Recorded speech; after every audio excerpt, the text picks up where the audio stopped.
Aisyah Ummul Mukminin radhiyallahu an mengkhabarkan, "Ma kana Rasulullah sallallahu alaihi wasallam yasrudu kasardikum hadha, walakinnahu kana yatakallamu bikalamin bayyinin fasl, yahfazuhu man jalasa ilaih."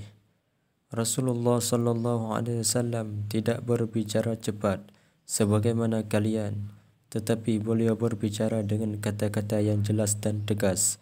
Orang yang duduk bersamanya akan dapat menghafal kata-katanya.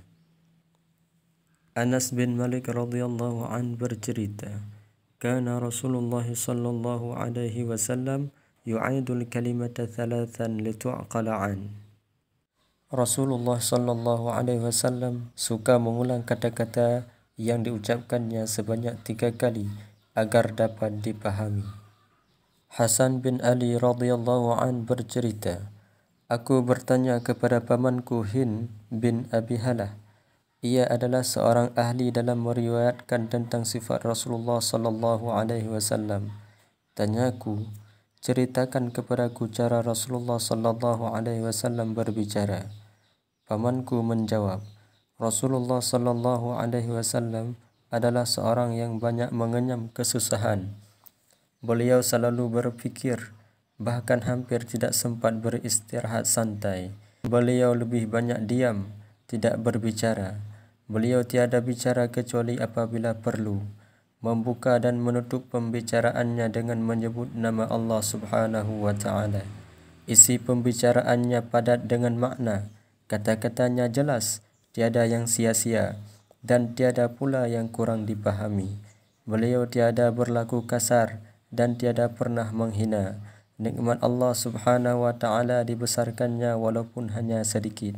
Selain itu, beliau tak pernah mencaci makanan dan minuman, juga tak pernah memujinya. Tidaklah dunia menjadikannya marah, dan tidak pula beliau marah karena dunia. Bila kebenaran dilanggar orang, maka tidak ada sesuatu yang akan mampu menahan amarahnya sampai beliau dapat memenangkan kebenaran itu. Beliau tidak akan marah kalau hanya karena dirinya, dan tidak pula beliau akan membela diri beliau sendiri. Bila beliau menunjuk sesuatu, beliau tunjuk dengan tangan seutuhnya, bukan hanya dengan jari. Bila beliau kagum, beliau balikan tangannya.